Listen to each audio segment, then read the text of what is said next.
Hello, welcome to my channel. A book a day keeps the fool away. Today, I will be discussing the book Nonviolent Communication. Many people have heard of this book, and it's quite famous. How famous? It has been recognized by the United Nations as one of the best global practices for nonviolent conflict resolution, with millions of copies sold worldwide. If you search online now, you can even find a particularly vivid book review, saying that this book is one that made the publisher's editor cry while reading. However, despite its fame, many people have a fundamental misunderstanding about this book, and even many public accounts and articles that introduce this book also have this issue. What is this misunderstanding? Many people, upon seeing the title Nonviolent Communication, think that it is a book about communication methods, teaching you how to speak. But if you have read this book carefully, you will find that it is not just about communication. It actually addresses a deeper topic, which is how to eliminate the malice in people's hearts and fill the relationships between people with goodwill. To understand this theme, we need to talk about the origin of this book. It all started in 1943 when a young Jewish boy and his family moved to Detroit, Michigan, in the United States. They thought a new life was about to begin, but unfortunately, 2 weeks before they moved, a violent incident triggered by racial conflict occurred in a local park. Over the next few days, more than 40 people were killed. To make matters worse, the Jewish boy's residence was right in the center of the conflict. For 3 days, they kept their doors closed, not daring to go out. After the unrest finally ended, and school resumed, trouble came again. On his first day of school, he faced discrimination from some classmates. When the teacher called the boy's name, 2 students glared at him viciously, calling him a Jewish devil. The boy was still a child, and he had no idea what the words Jewish devil meant. Moreover, after school, the 2 students stopped him, pushed him to the ground, and beat him with fists and kicks. If an ordinary person encountered this situation, they would definitely feel wronged, angry, and perhaps even seek revenge. However, this boy was different. Although he was angry, he also started thinking about many questions because of this incident. For example, why do people react so differently to violence? Some are full of anger, only thinking about revenge, while others think positively while experiencing emotions. Another example is why some people easily get into conflicts over disagreements in life, while others not only maintain goodwill, but also actively seek ways to make people get along more harmoniously. The boy wondered if there was an acquired method that would help people reach this state, that is, to eliminate the malice in their hearts and maintain goodwill between people when facing conflict. So, he started researching, first on his own and later under the guidance of psychology master Carl Rogers, earning a PhD. Finally, after decades of dedicated research, this method was developed. At this point in the story, you must have guessed that this boy is the author of the book, Marshall Rosenberg, and this method is what the book Nonviolent Communication is about.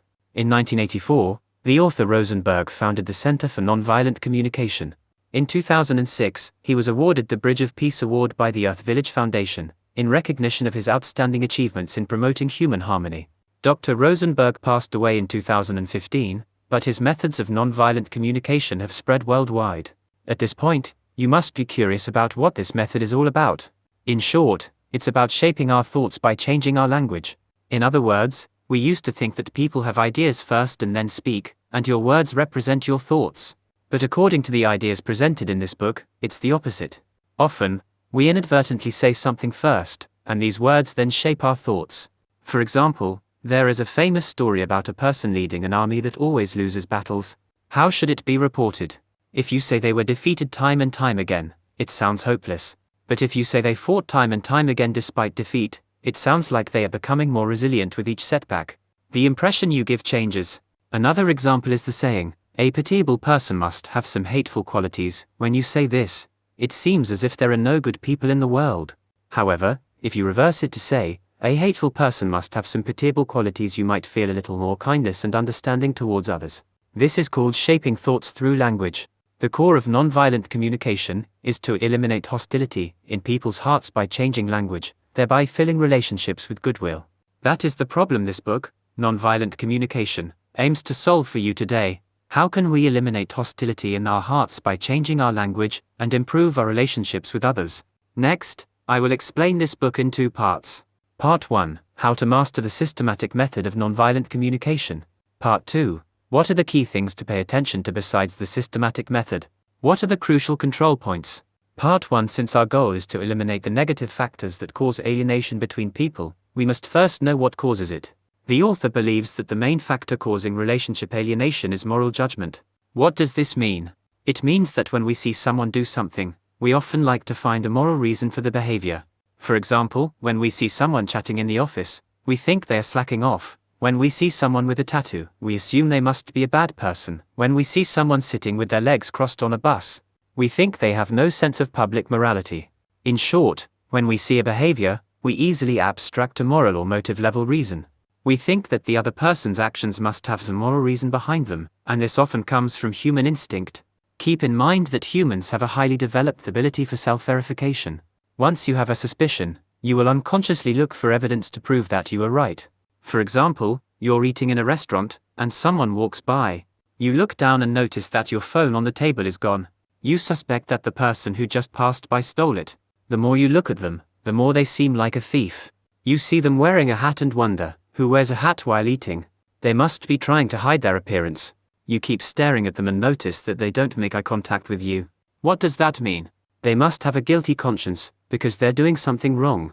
Why else wouldn't they dare to look into my eyes? Anyway, everything about them bothers you. After analyzing the situation, you decide to call the police, but when you look down, you find that your phone had just fallen to the ground. At this point, the person seems fine to you. Wearing a hat means they care about their image, and not making eye contact is a sign of politeness. You see, this is human nature. We habitually speculate about others' actions and find it difficult to change our minds. This forms a cycle: observing behavior, moral judgment, gathering evidence, self-validation, deepening judgment. What you observe is behavior, but once processed by the brain, it becomes a moral evaluation. Clearly, this habit can easily cause problems in daily life. For example, a wife sees her husband using his phone at home. Using the phone is just an action, but some people may attach a motive to it. Why are you so lazy? All you do is play with your phone. Have you washed the dishes? Have you helped the child with their homework? You see, the simple act of using the phone is now equated with being lazy. The person being accused feels wronged, thinking, "Why are you calling me lazy?" Arguments ensue. Small matters turn into moral issues, making both parties unhappy. In the author's words, once labels are attached, we can only see each other's faults, not our vulnerabilities. So, is the label you put on someone accurate? Chances are, it's not, for two reasons. First, every adult knows that the real world is not like a movie with absolute heroes and villains. The vast majority of people are ordinary, inherently good, and generally kind-hearted, but occasionally make mistakes. Second, if you think someone is intentionally harming you, try switching perspectives and imagine harming someone else. You'll find that from the moment you have a malicious thought, even before anyone accuses you, you feel uneasy. For example, if you backstab someone and then see them later, you'll feel nervous. What does this mean? To deliberately harm someone, you have to spend more mental, intellectual, and emotional effort than you can imagine. Most people can't bear such insecurity. In other words, the psychological cost of causing harm is high. From this perspective, many things you think are someone else's malicious actions are actually misunderstandings. Of course, you may understand this principle, but when faced with such situations in critical moments, it's hard to resist. American management guru Stephen Covey once said something that many people may find relatable. The gist of his statement is that many people listen not to truly understand but to prepare their rebuttal. Note that there is scientific evidence behind this. According to scientists' research, there are two systems in the human brain. For simplicity, let's call the first system the pleasure system and the second system the desire system. Simply put, the pleasure system is responsible for the feeling of pleasure, while the desire system is responsible for feelings of longing. That is to say, when you really want to do something, your underlying motive is actually divided into two layers. Some things, when done, bring a great sense of pleasure, but this pleasure is temporary and not a genuine desire from the heart. For example, during an argument, one person might feel the urge to yell at the other, thinking how satisfying it would be. However, once the yelling is over, they often become angrier. This is the nature of the pleasure system. It can be deceptive. It makes you feel that doing something will bring immense satisfaction. The aforementioned rebuttal is a typical behavior driven by the pleasure system. On the other hand, the desire system is different. It relates to our deepest desires, such as longing for love, longing to be heard, and longing for respect. Once these needs are met, the satisfaction is not temporary but long-lasting. When you're angry, both systems are sending you signals simultaneously. For example, during an argument, the pleasure system tells you to yell back and that you'll be relieved once you do. However, the desire system tells you not to do that, as your true desire is not for conflict but for a harmonious interpersonal relationship. The reality is often that the signal from the pleasure system is so strong that it drowns out the desire system. In other words, you don't lack the motivation to be kind to others, you're just controlled by the pleasure system. Our task is to let the desire system take the lead. This is the issue studied in the book. So how do we do it? The book offers a 4-step plan, with the first step being non-judgmental observation. In other words, I only describe what I see, focusing on the facts without making arbitrary judgments. Don't underestimate this principle just because it seems simple. In the entire method of nonviolent communication, non-judgmental observation is the most crucial step. To quote Indian philosopher Jiddu Krishnamurti, observing without judgment is the highest form of human intelligence. To help you understand this, let's do a little exercise.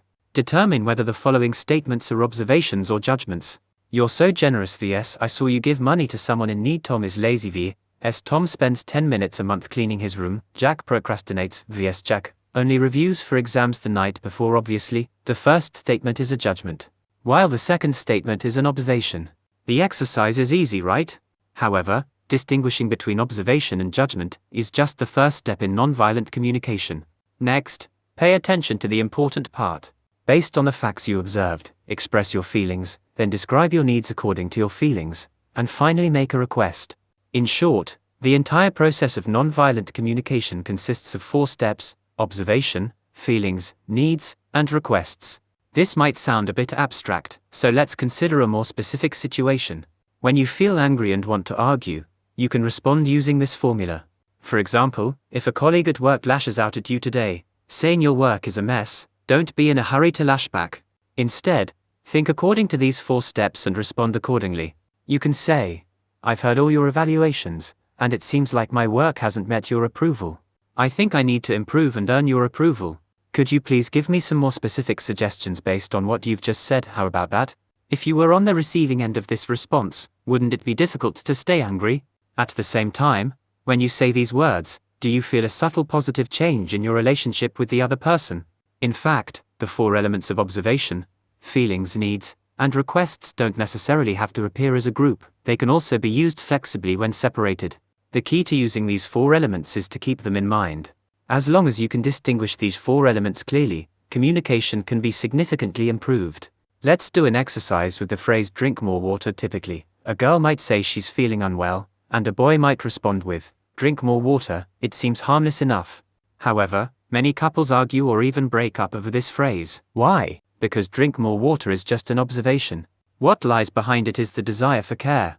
Once you switch to this perspective, you realize that your response shouldn't be about the content, but about showing care. The problem with the phrase drink more water is that it requires minimal effort. It's something that can be said without much thought, making it difficult to convey genuine concern. To sum up, the main cause of strained relationships is making moral judgments about others carelessly. The core of nonviolent communication is not to rush to judgment, but to start with observation. Communicate with others by organizing language according to the 4 steps: observation, feelings, needs, and requests. In fact, the underlying logic of this method can be summed up in 2 sentences. Get rid of motive speculation and believe in the innate goodness of human nature. What does this mean? No matter what someone else does that makes you unhappy, first, do not speculate on their motives. Do not think that they are targeting you intentionally. Second, you need to believe that human nature is inherently good. Note that this is not about telling you that there are more good people in the world, but about believing in yourself, believing in the goodness deep within you, and believing that you are not someone who would maliciously speculate on others' intentions. Once you adopt this perspective, it becomes easier to invoke the 4 elements of nonviolent communication, which are observation, feelings, needs, and requests. Part 2. With that, we've covered the general methodology of nonviolent communication. In addition to the systematic method we discussed earlier, the author has a few special reminders that can improve relationships between people to some extent.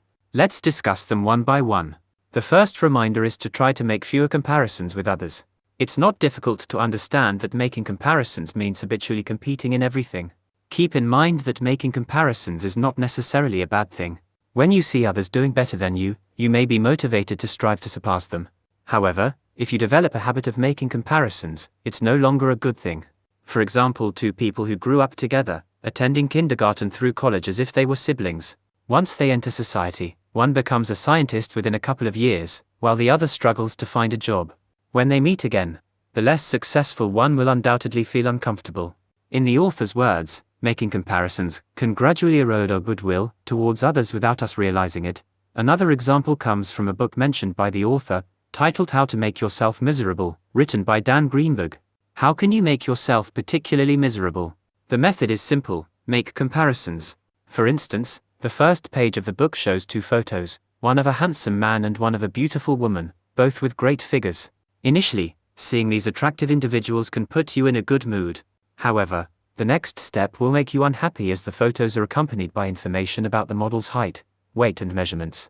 Then, you are asked to measure yourself and fill in your own data for comparison. After the comparison, your good mood vanishes. This is the author's first reminder: do not easily compare yourself with others.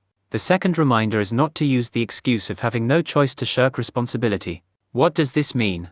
In simple terms, many people will find a seemingly unavoidable reason when they do something that they feel guilty about. For example, the book mentions a real incident where a school in a foreign country requires teachers to grade students. Note that this includes not only grading exams, but also grading students' daily performance. One teacher becomes particularly annoyed. He says, "I hate grading. I think it doesn't benefit the students and only makes them anxious. But now, because of the higher-ups' requirements, I have no choice but to grade." At first glance, it seems like the teacher is on the student's side. However, upon closer examination, he is actually avoiding responsibility. Since grading is required, he should be thinking about how to turn grading into a helpful tool for the students. For example, in order to grade more effectively, should he improve communication with the students? Should he observe the students' needs more diligently? Once he finds that a student's score is problematic, should he think about how to help them improve? You see, it's not as simple as saying that he has no choice because it's required by the higher-ups. Moreover, once you think this way, you are essentially telling yourself that whatever consequences your grading may have, they are not your responsibility. It's because the higher-ups demanded it that you had no choice but to do it. Therefore, Dr. Rosenberg, the author of this book, suggests that we avoid using the phrase having no choice from the beginning. Instead, change having no choice to I choose, for example. Instead of saying, "I have no choice but to grade because it's required by the higher-ups," you can say, "I choose to grade because I want to use this tool to help the students improve." Once you change having no choice to I choose, you unconsciously take on an active responsibility for others' well-being. Be vigilant of the phrase having no choice. It can cause you to abandon your sense of responsibility. Once you lose your sense of responsibility, your relationship with others will become increasingly distant. So, this is the second reminder: do not easily say having no choice. The third reminder from the author is that you need to learn to recognize your emotions, which means you need to correctly understand your own emotions. We often ask, how can we communicate effectively? The answer is undoubtedly that everyone should be more rational. The implication is that emotions are not a good thing and can affect our relationships. However, if you think so, you are mistaken. The author believes that there are no arbitrary emotions. Behind every emotion, there must be some rational need hidden, such as the desire to be listened to be cared for, or to be welcomed, etc. As psychologist Wei Lan says, emotions are actually a form of rationality, albeit implicit rationality. That is, they work in the shadows, helping us make rational decisions without us realizing it. For example, after an argument with someone, you feel guilty. Driven by this guilt, you consider whether you should have a good talk and reconcile with the other person. You see, the rational behavior behind this is actually driven by emotion. The key is not whether emotions are right or wrong, but whether you can identify the potential needs behind your emotions. To help you better understand this, I'd like to quote a concept from the book Emotional Intelligence Can Be Cultivated. It states that human emotions can be divided into two types: primary emotions and secondary emotions. For example, you are driving, and suddenly a car in front merges lanes, nearly causing a collision. What is your first reaction? It's definitely fear. This immediate fear is a primary emotion. However, after the fear you think, isn't this endangering lives? It's an attempted murder. It's infuriating. Fear turns into anger. You see, road rage appears. This anger, derived from fear, is called a secondary emotion. Primary emotions are often normal physiological reactions that you cannot control. The key lies in the secondary emotions, which you can choose. For example, when you are angry, think about whether this is my primary emotion or a secondary emotion.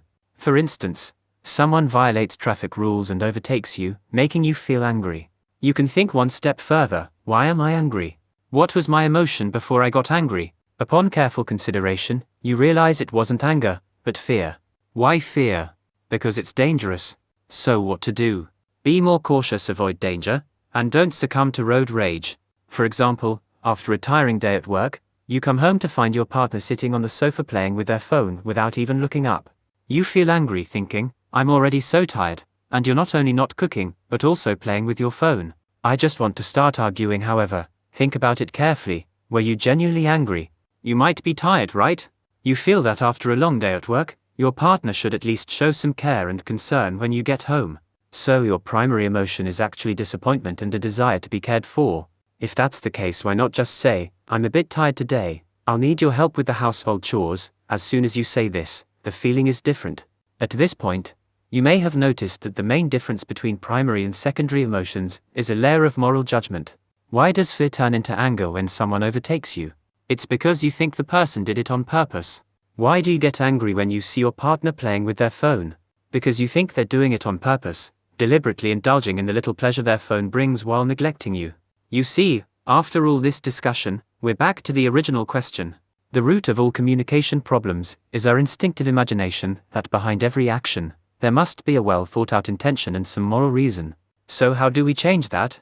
In the end, it comes down to this. You have to believe that people are generally good, and more importantly, you have to believe that you are good.